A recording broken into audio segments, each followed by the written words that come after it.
Hey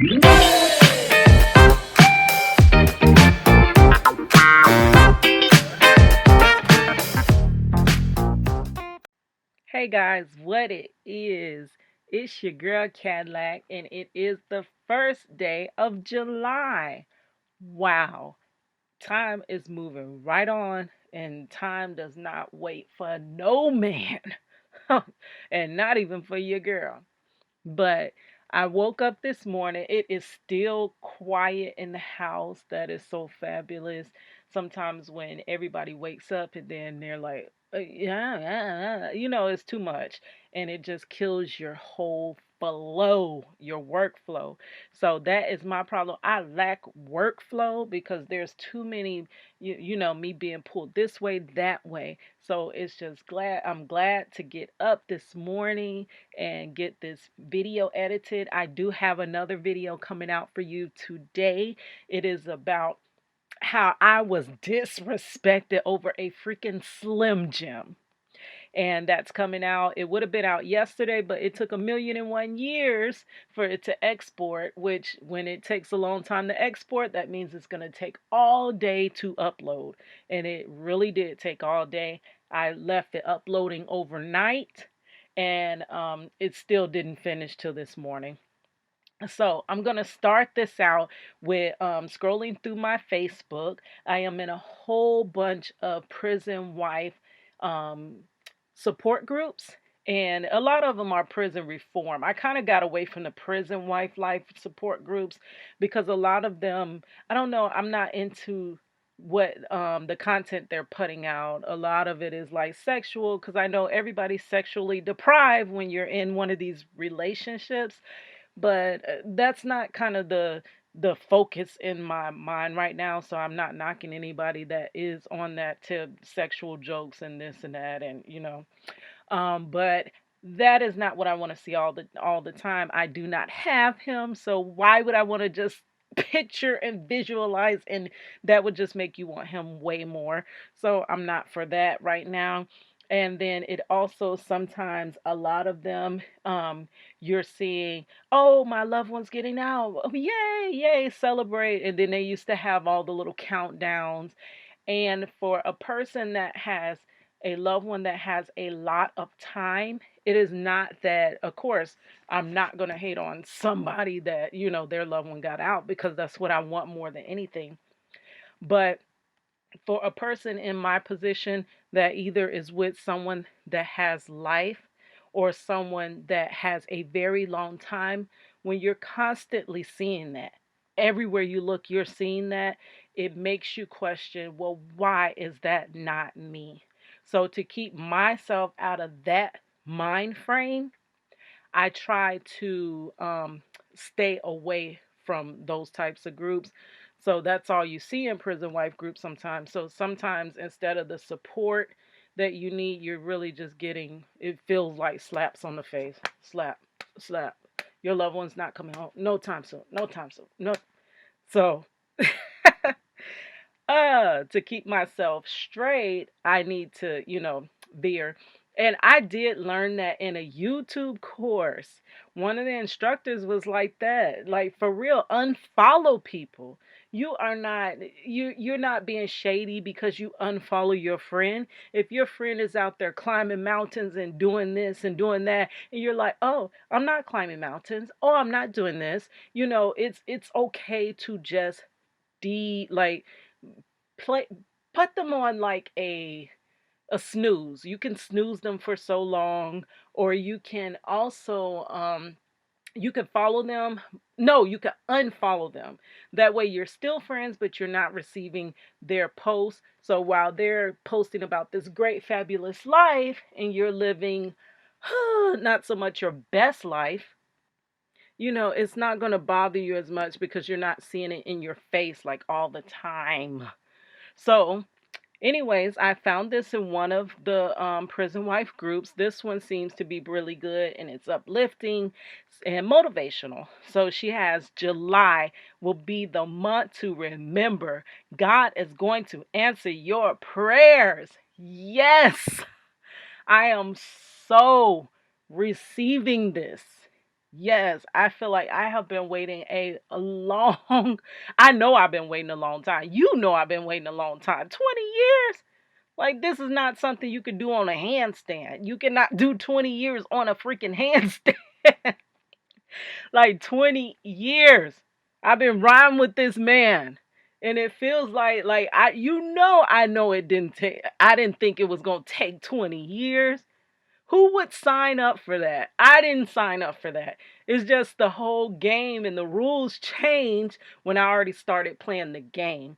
So now it's like you get yourself engulfed in that person, and I love him to life, like for real. So I don't want to leave him. And by me knowing that he is wrongfully convicted, it makes it so much harder to just leave him.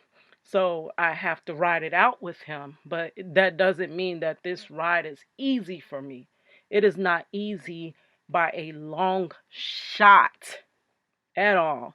So I want this incarceration to be over. He should not have been incarcerated in the first place. He should not have been incarcerated for 1 day, let alone 20 years. But he is.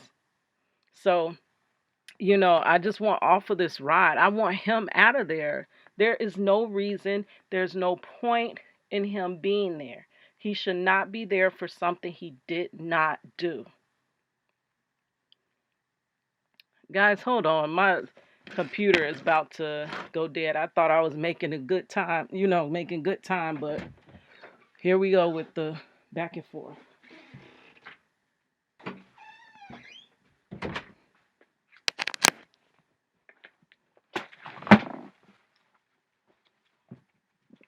Anyways, guys, I wanted to one last little update before I do start this video. And I'm sorry for it taking so long to start the video, but you know how I like to ramble on. I am down to my last 4 days of being off from work. I had to take a hiatus because my back is all like messed up. So I needed a break from my pain, which a break just kind of lessens my pain. It doesn't get rid of my pain. So while on this break, I said that I had told myself I am not going back to work. It's on paper that I'm going back to work. But within this time, we gonna do something to get me one out of going to this 9 to 5 rat race.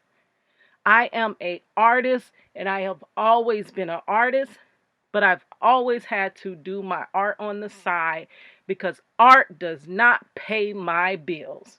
And I ain't got nobody else to pay them either. So I always had to go to a 9 to 5. So I was supposed to use this time to get this YouTube launch, like get it going, make as many videos as I can. In the course, I was supposed to get my EIN number, get everything in order to be that graphic designer, to start designing for people freelance because I just graduated. So there is no need for that to fall by the wayside while I'm getting stuck in the cycles of life, as such as a 9 to 5 job. So I did not want to go back to that. So that was the plan, to get business in order, to get everything that has piled up on me. When you are a prison wife and you are supporting someone in prison, is so much you have to do with them. Then it's so much you have to do with your kids and with your family. Please don't forget yourself, because that's my problem. I leave myself to last. I had so much house cleaning that has piled up on me because it's not possible to tend to all that stuff when you're engulfed in fighting for someone, or building a business, or whatever you're doing. That's where your time is going. So other things tend to fall by the wayside. So during this time, I did get a lot done, but it wasn't the business aspect. The first thing that knocked me off that course was, I said I was going to visit Marcello as much as I can because he's very far. So by me being off of work, it's okay to make that trip. My plan was to see him every week that I was off. I didn't mind making that drive because I was not working. The first time I went to go visit him, they enacted a unlawful search of my vehicle. Accused me of having substances. There was no substances in my car, around my car, or nothing. I know it is retaliation because my husband wrote a grievance against an officer. But in DOC, the family of the incarcerated individual and the incarcerated person themselves have no rights.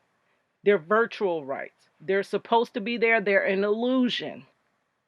The DOC always wins. 99.999% of time they win. There's this one small percentage that they may not win, but they win, whether right or whether wrong.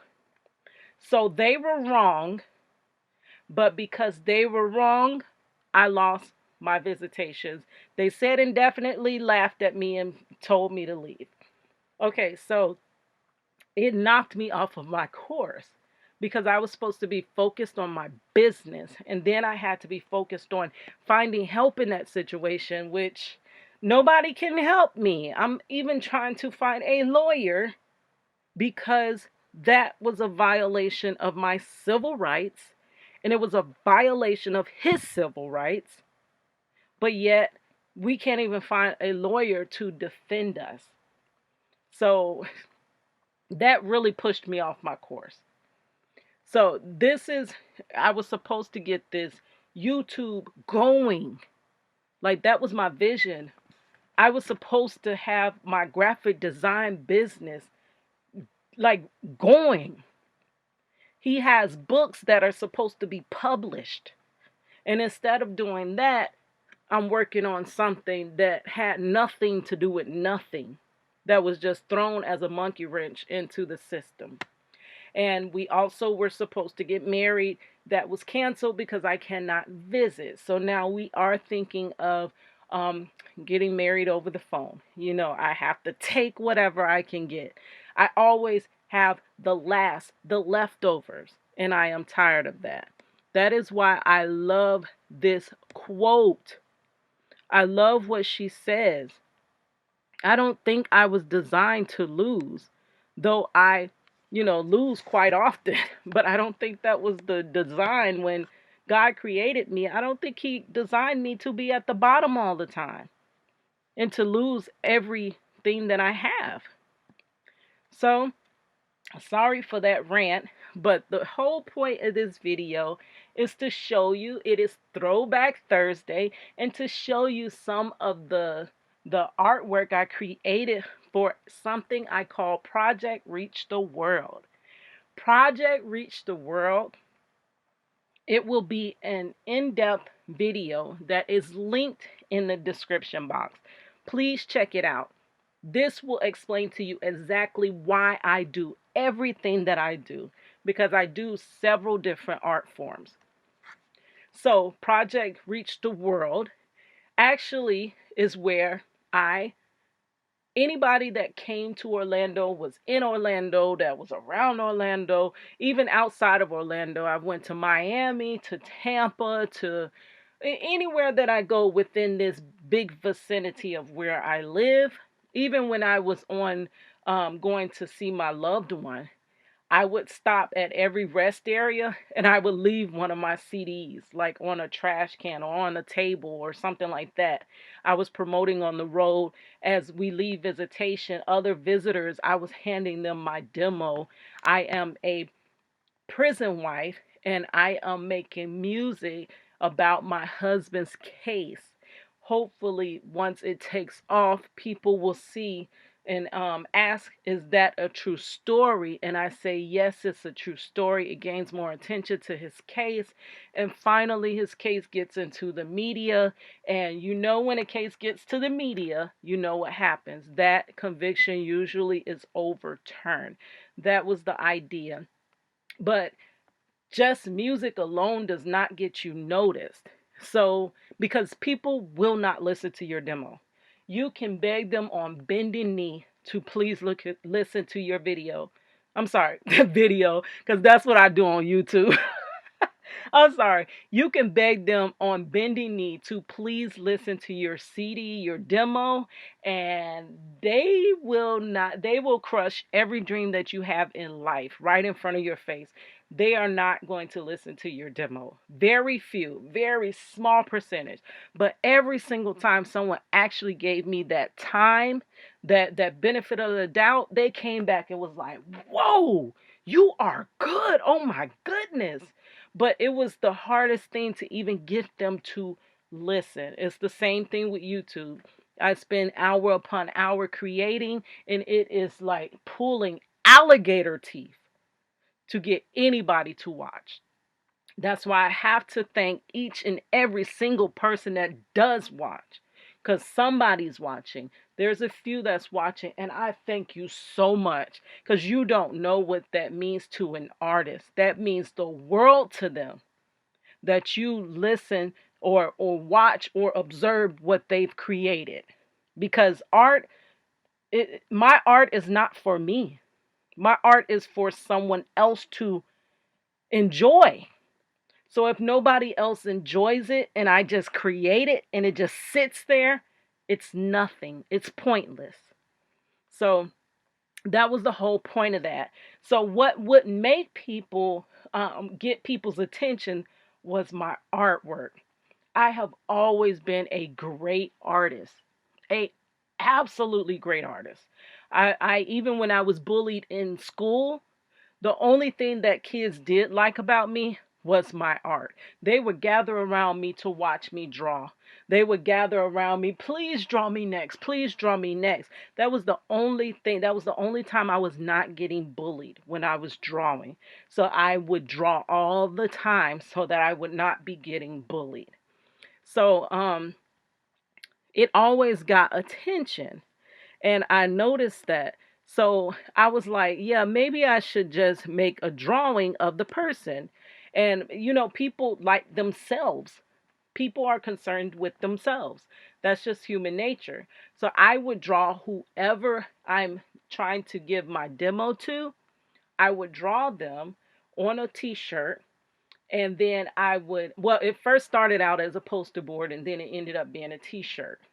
I would draw them on a t-shirt, and inside would be attached my demo.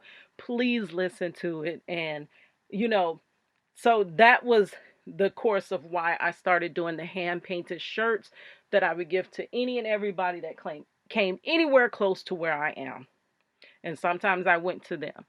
Okay, beyond that, sometimes it is hard to get close to these famous people, because famous people they have security. Famous people don't really have the time of day sometime for you.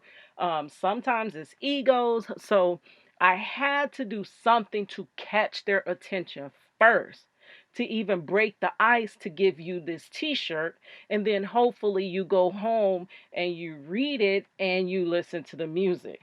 To break the ice, I would make these crazy hair pieces. Everywhere I would go, people, oh my gosh, can I take your picture? Can I take a picture with you, please? This is crazy. I've never seen nothing like that. That is why I started doing my hair pieces, to one to get your attention straight off. Whether you wanted to look at me or not, you had to look at me, because I looked it so freaking crazy that you would be looking at me out the side of your eye. You're going to acknowledge me. That was the whole point of the hairpiece. And then after the hairpiece got your attention, then, dang, she's a little bit more than this. She's deeper than this. This girl is a freaking good artist. Okay, once you got this t-shirt, you taking pictures with the t-shirt, and you know what I mean? My shirts have been seen almost everywhere. That's why it's called Project Reach the World. I've ended up on national vlogs and stuff like that, and a lot of different places on famous people's social media and stuff. My artwork has done that. So This is just a throwback to show you one of those Project Reach the Worlds. So what I'm going to do is I'm going to let you see, well, I guess I got to tell you really quickly. It was an audition for a radio station. So I'm going to play that video for you first, and then I'll be right back. Go. It's the Cadillac and Lil Shine Show. Up in the morning, we ready to go. Yeah, rapper turned co-host. I feel like I should be the co-host because this is a life-changing experience. I mean, I prayed about it and things are looking up. Music, it affects me from the way I do my hair to the way that I design my clothes that I wear. It gets inside of you. And I mean, let's face it, I hate my job. And if I could go to a job that I like, you know, at least if it's just for a little bit, I mean, I would just be so happy and so honored. So with that said, on your mark, get set, let's go. Here's the Cadillac and Lil Shine Show. Cadillac and Lil Shine. Okay, so as you can see, I was auditioning for a radio station. It was a very big radio station. It was called I'm sorry, a very big radio morning show on a big radio station, 95.3. It's called the Obie and Little Sean Show. Yes, that show was so big. And I believe it came out in the early 2000s, maybe around 2002, 2003. You know how I know that? Because when I was in hair school at that time, that is all that we heard. Reggaeton. Reggaeton had just come out. And I used to call it Spanish reggae because I didn't even know what it was. But it was like I didn't know what they were saying, but I would be just bouncing and, you know, doing hair to it because I'm like, yes, this sounds good. And that's all that really 94.5 used to play. They started out just all reggaeton. And then it was like party music. And then it started being more urban type music. But back then in hair school, it was one girl. I know we had to promote ourselves or our business or something. It was a project we had to do. And the girls, it was these two girls, they had got Obie and Lil Sean, I'm sorry, had got them to do like a commercial. It was like a commercial drop for them.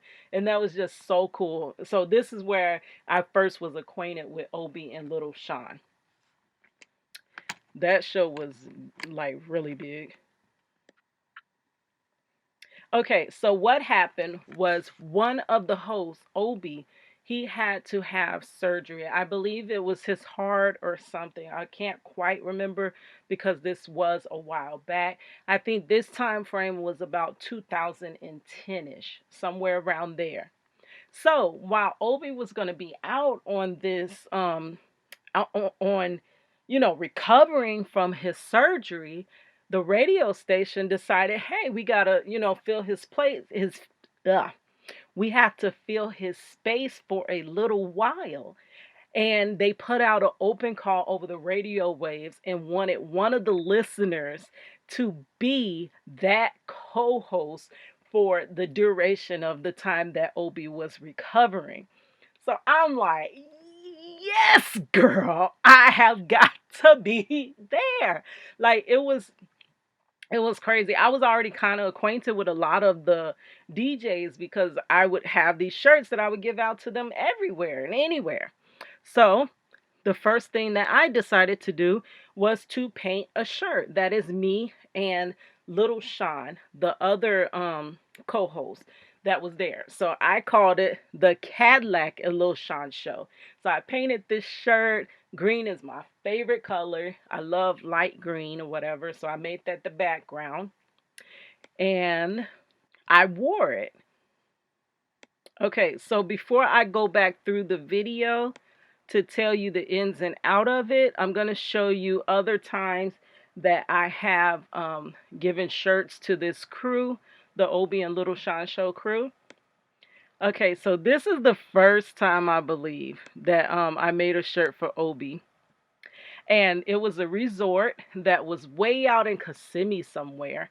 We drove out there, me and my daughter, and presented Obi with a shirt that I had painted. Look at my daughter. I don't know what we going through. I look so sad. I look so sad. I don't know. I might have been sad. But why would I be taking a picture sad? Like, I don't get it. But my daughter, she was always there with me, and okay, let's go ride here. And she loved meeting all the people. They thought she was so cute, which boosted her freaking ego, because this little girl, she's way too much. Well, now she's a grown woman now, but she's still way too much. But they be like, "Oh, she's so cute. Oh my goodness," and all that stuff. So she just loved all that attention. They would be giving us prizes and this and that and all kinds of stuff. Because a radio station, when they're out and about, they have prizes on deck and stuff. So yeah, that was the whole thing. And she went with me everywhere. So you could see her with the little swimming suit. So I'm sure we were out there swimming at this resort or whatever. There it is, me and Obi. He's holding the t-shirt. He's like over excited. He was really nice. And there it is, us taking a picture together of the shirt. And that's him by himself taking a picture with it. He was very appreciative. I was so happy to make this shirt for him. But as you can see, this is when I first started making t-shirts. So it's not, to me, it's not that great, but everybody else was like, "Oh my gosh, it's so good." I made the painting like really small and in the middle. This is before I learned about like layout and composition. So, you know, humble beginnings. And there's the shirt there. I'm going to try to read what it says. It's so small. I can't see it. Oh, oh my goodness. It says check it out on my MySpace. So wow, this is taking them back to my MySpace. So this is that time frame. So on my MySpace, I would have all my music and stuff that they could just listen to. So this was my way of promoting. But you do see my project Reach the World over to your right hand side on the shirt. Female, what does it say? Cadillac. Oh, yes, that was my tagline. Cadillac, the hottest female rapper out Orlando. Yes. I might want to expand past Orlando because I was really a good rapper. And this one here is actually the shirt when Obi went out for his surgery. I did a shirt of him and his wife, and I sent it to the radio station, kind of like fan mail, to just encourage him. And hey, Obi, we're with you, we're praying for you. And I did this shirt. I'm not quite sure if I can't remember. Maybe they gave it to him or maybe they didn't. But most times the radio station always supported me. Like that's a lot of times how I got these t-shirts to famous people through the DJs or the interns or whoever giving it to them. So most likely he got it. Really beautiful t-shirt. I got a lot better. So going from that first one that he received to this one, yes. Now, here's one where I met Lil Sean at another, the radio station is always out and about and promoting different companies, so they'll set up their little tent. And this time they was at this art school. I really cannot remember what the name of the school was, but they had fashion design, they had gaming. It was right next door to my mother's job. My mother worked at AT&T for ever and ever and ever and ever, and it was an art school right next to her. And she always told me, Keita, why don't you go in there and see and this and that. So while the radio station was there, I'm like, okay, perfect time. Let's go ahead and check out the school, the art school. I believe that was around 2010 because I always had that urging to do something. I always wanted to go back to school, but I was so fearful of going back to school, and I just knew that yeah, I felt like it was too late and things like that. But I would always go and inquire. I would always look and search online, but I never quite enrolled. So that day, we were at that art school, the radio station, and I did go in. And before I went in, I did stop by the radio station's booth and I presented Lil Sean with this hand painted t shirt. I think that one looks a lot better too. I'm getting more ranges and colors. I'm doing layers and stuff like that. So I was getting much better. And there you see me and Lil Sean. He was over excited to receive this t-shirt. Um, oh, wait. That Obi did get it because I gave it to him. You can see it in his hand. Oh, that is so sweet. Yes, little shot. So it brings back memory now. I'm sorry. I've met so many people and I've done this so many times, so it's hard for me to remember every single thing. So yes, Lil Sean did say that he would get that to Obi. So I don't think I did send it to the radio station. I gave it straight to Lil Sean. So I'm sure he has it, and hopefully he enjoyed it and brought a smile to him, during that time. There was another co host. I don't know if she started out with them or if she came later, but it was Esty Martin. Yes. Esty Martin, I made a t shirt for her. I don't know why I'm looking like this. Like, why am I looking so sad? I don't know what I'm going through. But there's a t-shirt, and when I gave that to her, I think they were at a Metro PCS or something like that. They were promoting them, and I went out there, me and my sister had lived with us a little while in Chicago, and she came down here, and of course, I'm going to show you everywhere that I go, and this is what I do on a daily: make t-shirts, go to events, promoting. So we all went out there. Esty was so nice. And later she commented on my Facebook that, yes, anything that you need, we're going to help you, Cat. Like, we are there for you. So, yes. So now we're going to go back through the video. And I'm going to explain a few things to you. Go. It's the Cadillac and Lil Shine Show. Up in the morning, we ready to go. Okay, to start it out, I made a whole jingle for this audition.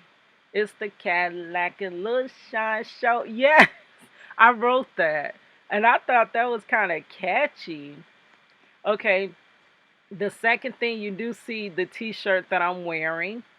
And you also see that I have a blow up microphone in my hand. Yes, I came prepared with my own mic.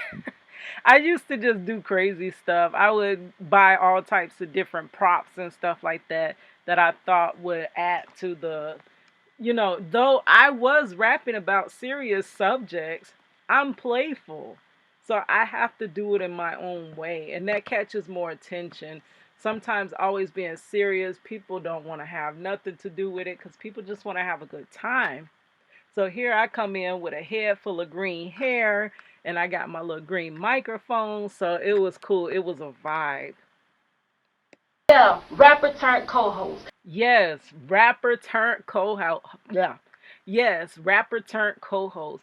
And we got to add in all my other slashes: rapper slash spoken word poet slash graphic designer slash artist slash, I forgot, web designer slash painter slash sketch artist slash, what other slashes we got, y'all? Oh, author slash illustrator slash YouTuber slash slash oh, cosmetologist. Yes. A lot of slashes, a lot of talent right here that people seem to be looking past, but you know what? It's on YouTube now, so I ain't got to take it to my grave with me. I feel like I should be the co-host because this is a life-changing experience. I mean, I prayed about it and things are looking up. Yes, that would have been a life changing experience for real. I would have been able to get my art out to a bigger, that's always been the problem. I've never had the reach. I've never had the reach that is necessary to get my husband's story out, to get my art out, to get my career out. Nothing. I've never had that reach. And though I network daily, I try to meet people, I try to promote, it never really goes too far.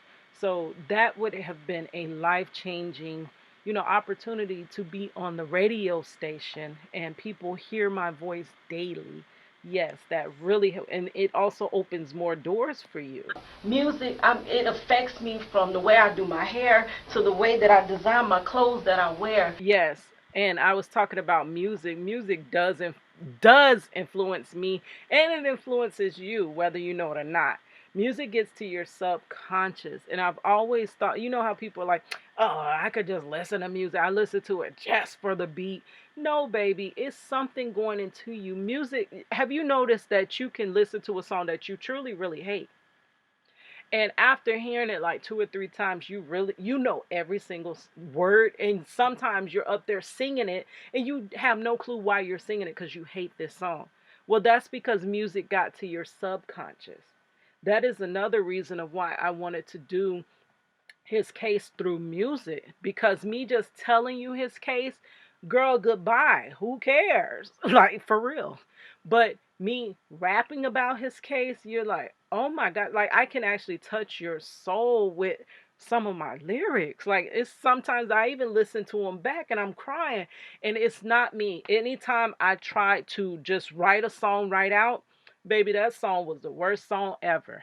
But anytime I'm just doing something and a song just jumps in my head, so that's how I know it's not me, because that song just jumped into my head. When you're doing something, it just doesn't jump into you. That is not me. Not me. This is not my talent. These are talents that were entrusted to me, but they're not mine. So music really is powerful. It really is. A lot of this music and media is actually influencing our children in a bad way, and it's by design. That is why the industry does not want good positive music out there, because it may influence us to be good and positive. It gets inside of you, and I mean, let's face it, I hate my job. Oh yeah, I forgot to mention about the little hairpiece. So that was my little CD hairpiece. That was my demo. That I used to make it with a 2 liter Coke bottle. I would cut the little spindle out of the 2 liter, and I would glue demos on either side of the 2 liter, and then I roll my hair around it. That thing got me so much attention, and that's really how the hairpieces started, because I did it for, I think it was called the Orlando Awards, Orlando Music Awards. It was something that was at I think it was the Doubletree that we were at. And I wanted to stand out for that. Like, I wanted everybody in the room to see me. So I came up with that idea. But I kind of wore it, very often, because that became my signature. That's me. And if I could go to a job that I like, at least if it's just for a little bit, I mean, I would just be so happy and so honored. Yes. You know, all them stories you done heard, you know how I hated my job. And it's not that I'm ungrateful for my job. It was that that job, the super center, they were ungrateful for their employees.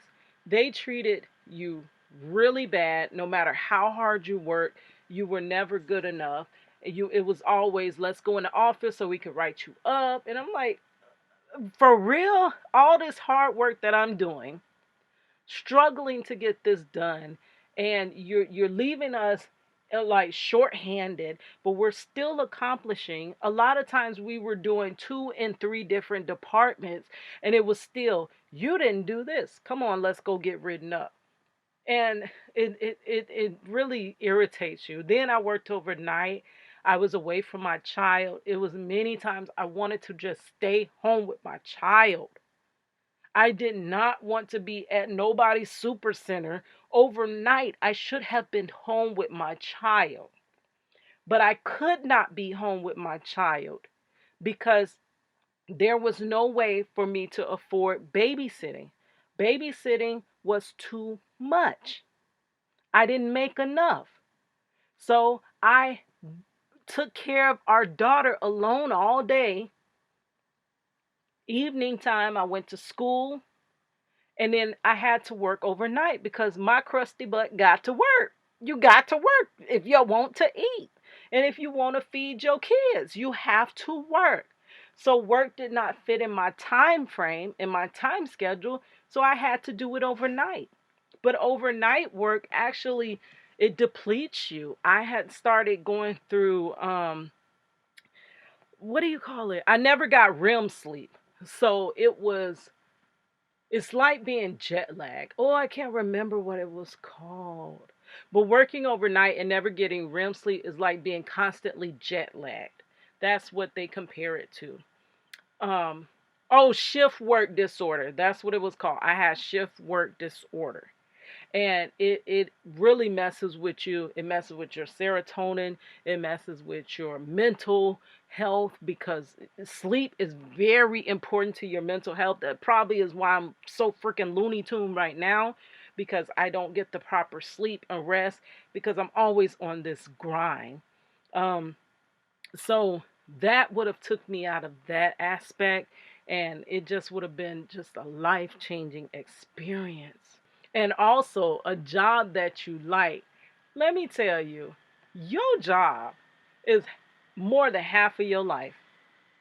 So if you're at a job that you don't like, that's a whole half of your life that you just cannot stand. And it changes your whole mood. When I was going to that super center, let me tell you, I would be perfectly fine. And all of a sudden, I would get depressed as it gets closer to time to clock in. Sometimes I would be fine. And then all of a sudden, from nowhere, I got a headache. I feel, ugh. And that is the way of that job. And then working overnight, when you come home, I couldn't just come home and go to sleep because I had a child I had to tend to. And when the child was going to school, I had to drop her, get her ready for school. She wanted to play around and this and that. I'm tired, about to fall out. Finally, get her to school. And then I was to the point where I was oversleeping and not picking her up. So it got to the point where they were actually going to put truancy charges on me. It's been rough. I was gonna be, that's where you're not taking care of your child, so they take your child because I was leaving her at school. And there was this movie. It was dang, what was the movie? What was the movie? The Tyler Perry movie with that lady that was living in her van. Oh, I can't think of it. If you know it, put it in the comment section. But I really related to that movie. That was me. They were gonna take her because they was like, ma'am, you're not taking care of her. You're not picking her up. And it wasn't that. It was just I was so freaking tired. All I needed was a break, but I couldn't get a break. I couldn't get a break. So you know what I started doing? I started sleeping, kneeled over in a to my couch. I knew I couldn't get in that bed because the minute I get in that bed, baby, I'm going to bed. So I would have to kneel like I was praying on my knees, and that's the way I slept. So when my knees went to going numb, or I would fall over, I would wake up. So I really only would get like an hour or two before I fell over or before I couldn't feel my legs. So that would prompt me to get your butt up, see what time it is, check out your child. So that's how I had to get through that. So that would have changed a lot of that. So with that said, on your mark, get set, let's go. Here's the Cadillac and Lil Shine show.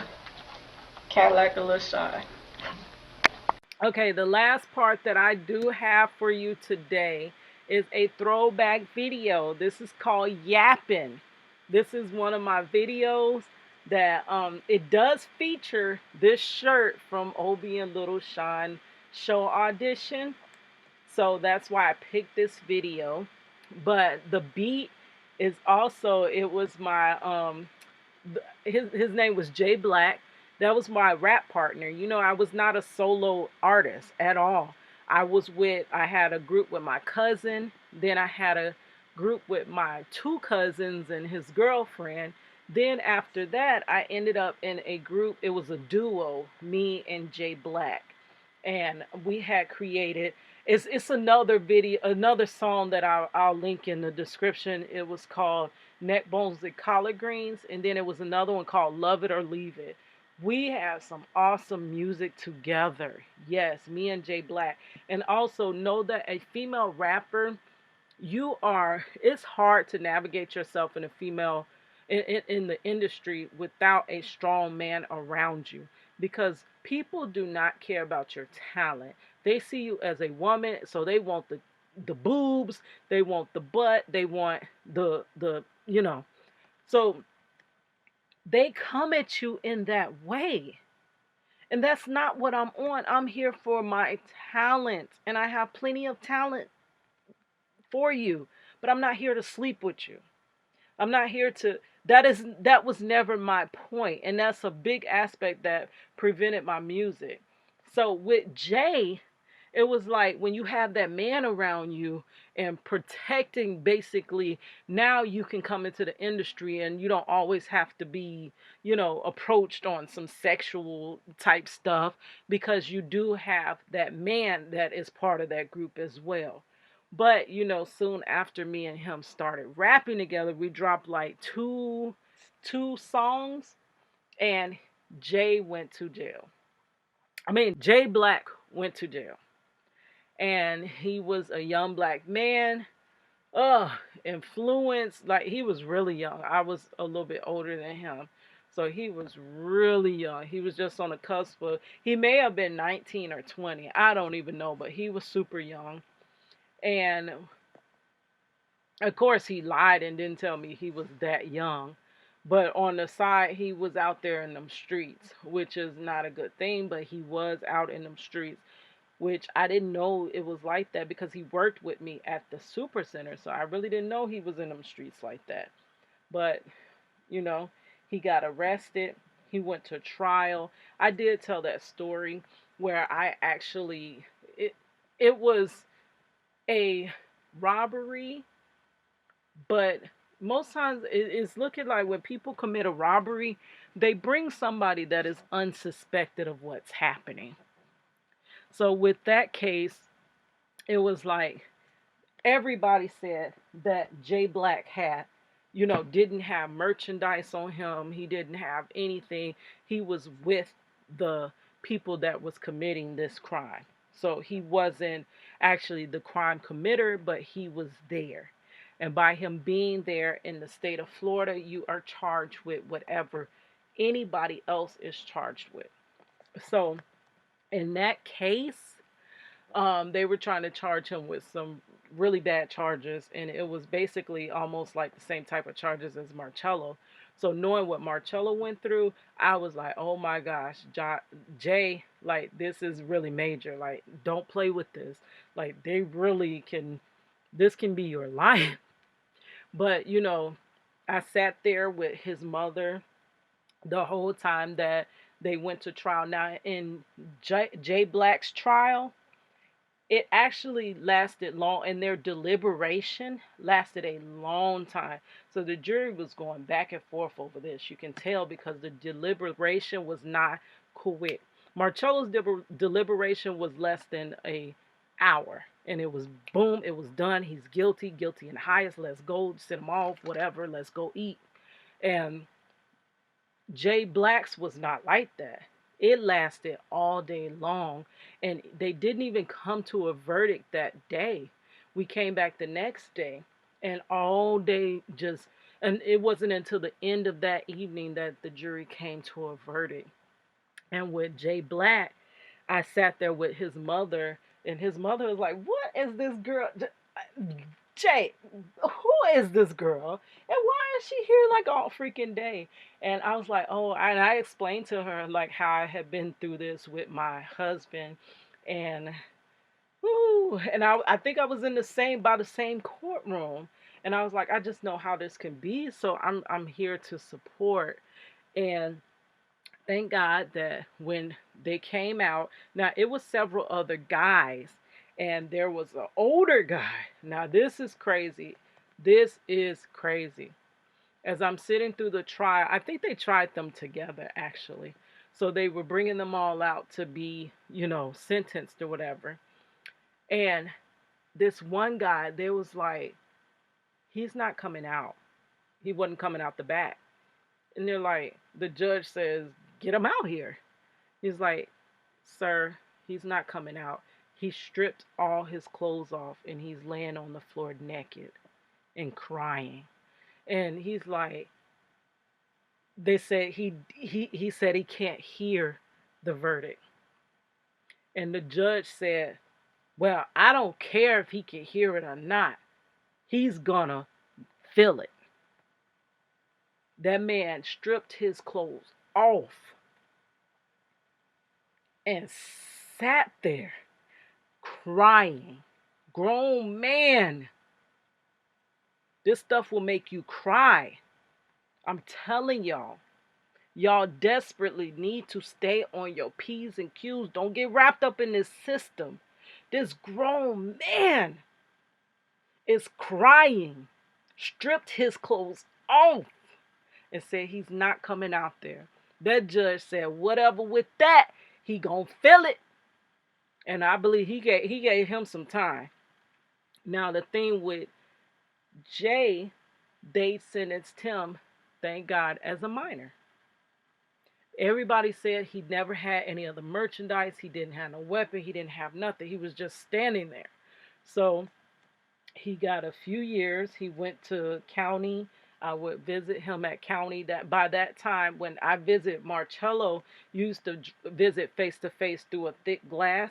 By that time, when I was visiting Jay, it was basically through Jay Black. When I visited him, it was through that's when they first started those monitors where you would go visit the jailhouse is on one side of the street and then the visitation is on the other side of the street, and you would pick up a phone and you would talk through the screen, which was so crazy because it was delayed and this and that. But that's how I went to visit him. I wrote him and this and that, and we were supposed to continue our music when he got out. Like he would write me all these rap lyrics, and I was still writing lyrics and stuff like that. But when he got out, it was basically like he had had a child, and him and his family, continued life, which I am so glad for that. That's all I wanted to do with my life is just get past this incarceration and just continue our life. So I can't fault him for that, but that is why I ended up not with that rap partner, and that's when I became a solo artist.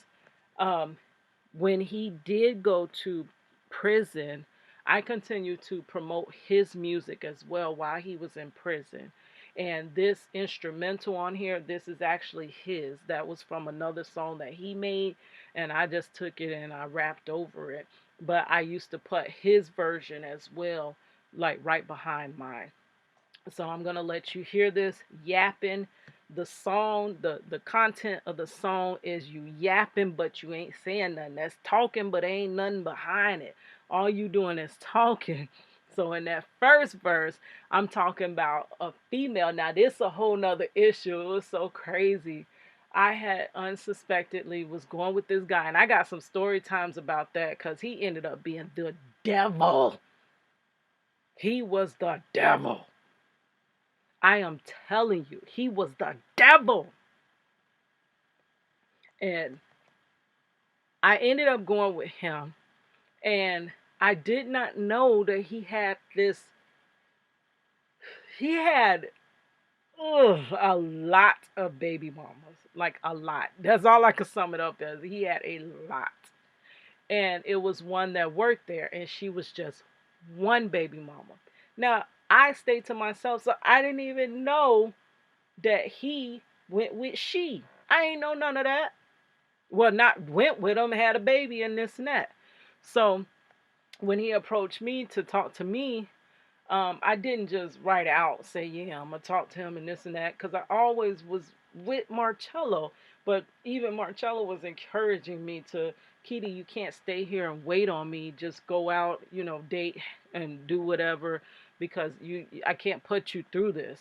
So every now and then, the stress with Marcello, and not Marcello himself, but the stress of this prison, and seeing everybody with somebody and you have nobody around you.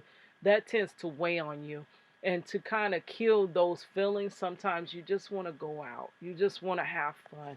You just want to feel the way you felt before this unimaginable situation happened. So that's mostly what it was about. So I went out with him, and I didn't know. She approached me and she was like, "Girl, you knew. Everybody know we together." I'm like, "Girl, I ain't know. Everybody know we together. Girl, how you ain't know?" I'm like, so this is where this came from. And she used to tell her, "Yeah, I got 2 words to say to her. I only got 2 words." She ain't never told me them 2 words. So I wrote this song for her. And then for that little man, that I wish you had kept him to yourself, because he was the devil. For real. I wish you had have kept him. Yes. But them story times about him is coming in just a moment, in a bit. Just hold out. But him, he was broke. He was one of those type of men that made it off a woman. And me being, I was naive. I was vulnerable. I was hurting. And I always want to help. And that's what I was trying to do. But I soon realized I woke up from whatever foggy dream I was in. And I got my senses about myself and I left him. But the second verse is about him. So here we go. Yapping. Yeah, if you talk that talk, you know you don't have to walk that walk. It's your girl Cadillac. I'm gonna yapping, but she ain't said nothing. Cause she ain't real. Her thumbs clapping, but she ain't said nothing real. Yeah, I'm gonna yapping, but he ain't said nothing. Talking. His thumbs clapping, but he ain't said nothing real. You talk that shh, need to back it up. Since you talk that shh, gon' back it up. If you talk that shh, need to back it up. Since you talk that shh, gon' back it up. Yes sir, homegirl is all barking, no bite. She always talk that stuff, but she know that she can't like it. She say she only got 2 words she wanna say to me, but when I walk past her, she don't say a word, nothing. I guess she only talk that stuff when the girls around, but when she by herself don't squat. Her now, she always hating on me, take that as a compliment. Cause the more she hate it shows that she's in BS. Your girl is a dime, and she's just penniless. She hang cause I'm on my grind, and she less ambition. Your girl, he can't settle for what they hand to me. Anything worth having, you know I'm taking it, baby. I'm gonna yapping, but she ain't said nothing. Cause she ain't real. Her thumbs clapping, but she ain't said nothing real. I'm gonna yapping, but he ain't said nothing. Talking. His thumbs clapping, but he ain't said nothing real. You talk that shh, need to back it up. Since you talk that shh, gon' back it up. If you talk that shh, need to back it up. Since you talk that shh, gon' back it up. Yes sir, homeboy yapping said it by me this, it by me that. He told me he was loving, make it rain on your girl Cadillac, but that was a lie, and I found out the hard way. Cause every time we went out, why your girl he had to pay. He would always say, hey baby girl, let me hold some. But when he get paid, he would act like he ain't owe me nothing. Mama always said, don't do for me, let him feel for himself. Daddy always said, no loving with no finances. I should've listened, cause every man they glisten and gold. And not to mention loving wasn't all that truth be told. He talk that stuff and he know that he couldn't back it. Round up his stuff and you know I said homeboy the packing. Hunger yapping, but she ain't said nothing. Cause she ain't real. Her thumbs clapping, but she ain't said nothing real. Yeah, homeboy yapping, but he ain't said nothing. Talking. His thumbs clapping, but he ain't said nothing real. Yeah, hunger yapping, but she ain't said nothing. Cause she ain't real. Her thumbs clapping, but she ain't said nothing real. Yeah, homeboy yapping, but he ain't said nothing. Talking. His thumbs clapping, but he ain't said nothing real. Yeah.